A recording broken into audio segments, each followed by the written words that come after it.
Let's do the math, Meek. You disrespected me, you weird ass nigga, and I made sure your career died where I saw it at, nigga. It died right there. And I piss on it every fucking day. What's good, y'all? It's Ice Spice's literal dookie bits coming out of her asshole, and I'm here today with another video. It's the year of the beef. Let's just be straight up, let's be honest. It's the year of the beef. Right now it feels like we have a bunch of rappers and media personalities beefing themselves into relevance, bro. Like, everybody's a clout goblin. Everybody's got something to say about somebody else, bro. Cat Williams started this shit. Then it was amplified by Drake and Kendrick.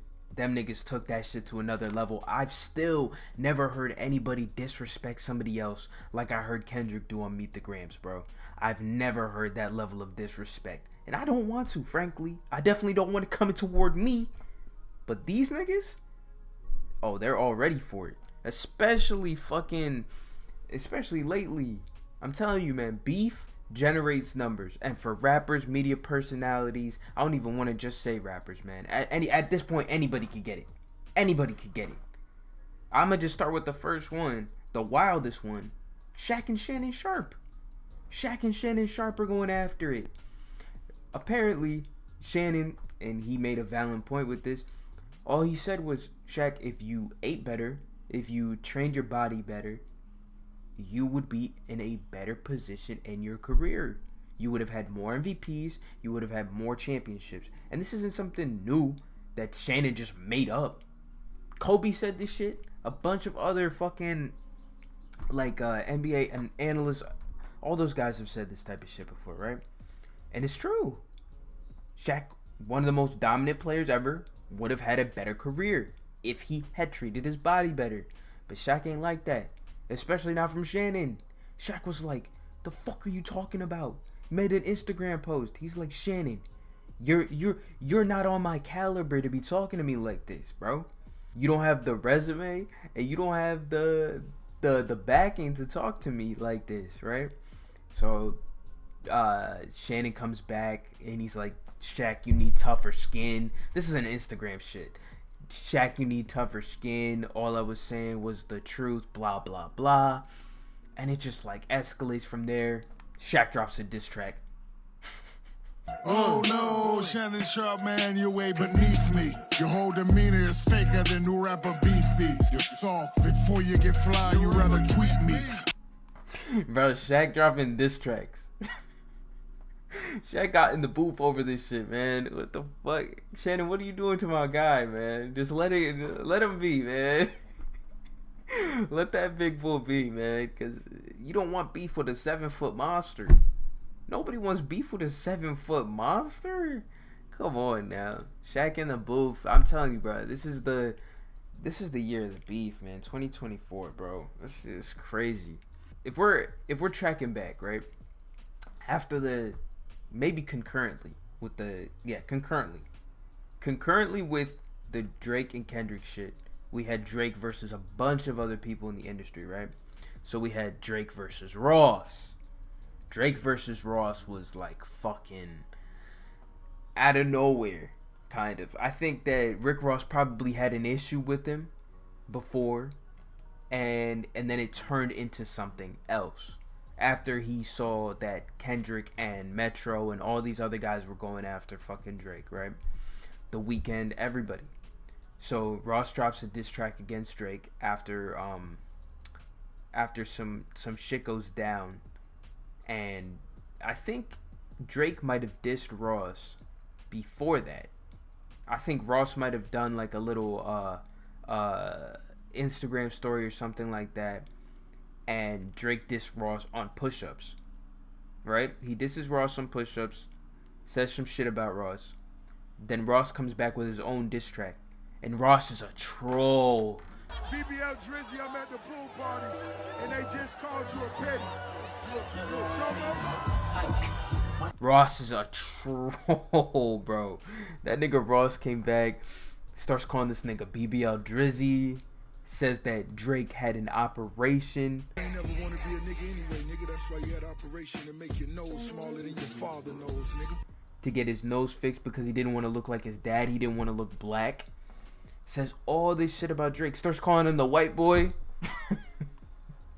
That's what I knew it was raps for Drizzy, man. Ross start calling you the white boy. Trying to kick him out the culture, basically. All this shit, bro.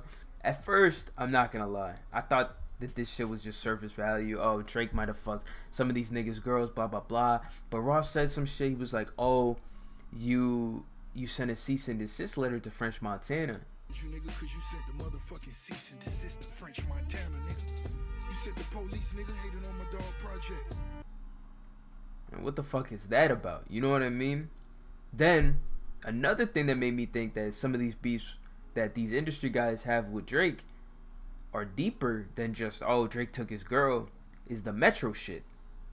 Now, Metro had Future and all, like, he dedicated, like, an album to dissing Drake.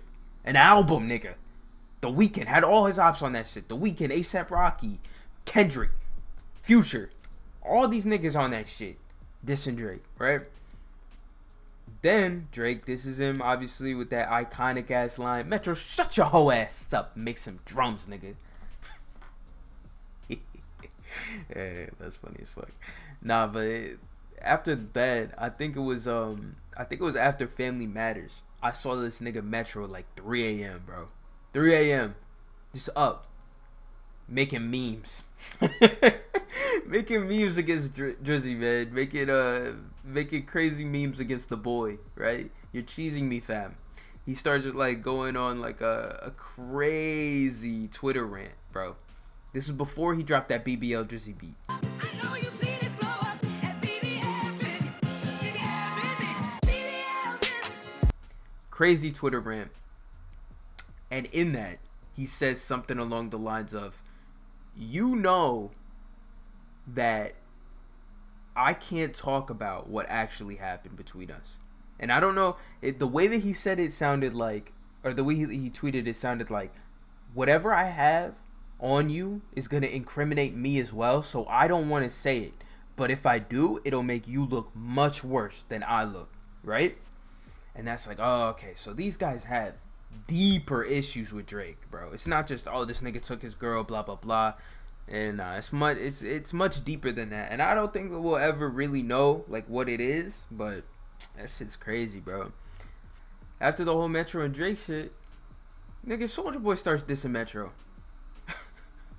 This nigga Soulja Boy comes out of absolutely nowhere, finds a tweet that Metro tweeted from 2012 about some bullshit that Metro tweeted, like, oh, Fuck is you talking about, Metro grooming? You was lit about going to the studio with Jeezy, bitch ass boy. Stop playing with me, nigga. I had a #1 nigga in 2007, nigga. I'm making beats for Jeezy. You're fucking with Soulja Boy, blah blah blah, right? And Soulja Boy's like, oh, why would you tweet this about me in 2012? Starts disrespecting Metro's mom. For no fucking reason, bro. For no reason. Starts coming at Metro's mom, speaking ill of the dead. Like, that's way too far. Let's be for real. Because that's just out of nowhere. The nigga don't even have a problem with you, for real. So he starts disrespecting his mom, going on IG Live, starts talking, blah, blah, blah. All of a sudden, another beef happens. 21 Savage jumps in it. Soulja Boy's talking about some, delete that tweet, lame man, nigga. You better take that tweet down, Metro, you fuck ass nigga, blah, blah, blah. 21's like, or what, nigga? Or what, nigga? Or what? What if he don't, nigga? What are you gonna do then, nigga? Soulja Boy goes on IG Live again. I will beat the fuck out you, 21. You's a bitch, nigga. Yo, that nigga is a fucking crackhead, man. I don't know what that nigga Soulja Boy's on. He's on some shit. He goes on IG Live again, says, 21, shut the fuck up, nigga. I'll beat the fuck out you and Metro, nigga. Fuck both of you niggas, right? He's on timing. He's on timing. So he's on that shit. Yada yada, going at 21. 21's coming back at him, right? He's like, yo, like, you really don't want to do this, nigga, I can get you touched, nigga. Like, that's basically what it comes down to. He's like, why are you disrespecting Metro's mom? Why are you doing all this shit? Soulja Boy's like, you're British. Soulja Boy's like, you're British, buddy. Relax. So they're going at it. Meanwhile, I don't know where the fuck this nigga came from, man. Meek Mill just came in that shit. And Soulja Boy's like, nigga, did he fuck you? Bro, it's the year of the beef, bro. It's the year of the beef. I don't know why everybody's on 10 right now. Everybody's on 10. This shit is crazy. It's actually insane. So that shit happens too. Oh man, it's beef after beef after beef, bro. It's almost, it's kind of getting hard to keep track of everything that's actually been going on right now. The other beef that happened was the Meek and 50 Cent beef. Right after Meek Mill was beefing with Soulja Boy and shit, Meek Mill started beefing with 50 Cent. What spurred it? Apparently 50 was coming at Diddy's son, and then Meek jumps in and attacks 50 for that. 50 comes back and is like, oh, Meek, you only sold like 6,000 your first albums, like week album sales. Meek comes back at 50, he's like, oh, I sold like this amount, blah blah blah. And it just like, it leads to them like doing this feudal war on Twitter for who can stay relevant at this time. Because right now, let's be honest, 50's out the game, bro. You know what I mean? 50's laid back in the cut. He's an elite level troll. He's out the game. He's chilling. But Meek is like one of those OG niggas in the game, but he's always getting fucked with, bro. Shitted on by everybody. Academics, fucking 50, like Soulja Boy. Everybody's shitting on this nigga. Anyway, 50 comes back at Meek, and he's like, bro, good job defending your man. He's talking about Diddy. He said, good job defending your man, Meek. Bro, and this is all going down on like Twitter and shit. It's just, Meek, you just gotta stay out the way, bro. Like, at this point, you know what niggas are thinking about you with the whole Diddy shit. Any connection to that, you just gotta cut it, bro. I think the last one that I would even want to mention, low-key, I don't even think anybody gives a fuck about this shit. Rick Ross and The Game are beefing too, by the way. Just saying. Rick Ross and The Game are beefing too. I have no idea why. Niggas are saying The Game just jumped in that shit, started dissing Rick Ross, started making memes against him, started doing all this shit, dropped a diss track. Cut open his stomach and stuff bricks in it. Put his body on a scale like it's fish in it. It wasn't bad. I mean, I didn't expect that The Game diss in 2024. I won't lie to you, but it wasn't terrible. It wasn't bad. It's nutty, man. I don't even know if Rick Ross has really been paying attention to it. Rick Ross been in the club dissing Drake. You know what I mean? He been at pool parties. He been in the club calling this nigga BBL Drizzy and shit. Like, it's nutty, man. It's nutty as fuck. I think all these media personalities, you know, they saw how the Kendrick and Drake beef played out. They saw how much attention that brought, and right now it's like a battle for relevance. I don't know. It's intense. It seems like nobody is willing to take shit from anybody else anymore. It's like people are just at odds, coming at each other for the littlest shit. But let's be honest. What it comes down to is animosity, beef, that type of shit. It generates numbers, right? And that's what rappers, media personalities, they need that shit. In order to stay relevant, they need to generate numbers. And nothing generates numbers like a good fucking beef, man. Like a good beef sandwich, man. Alright, y'all. I'll see you. Peace.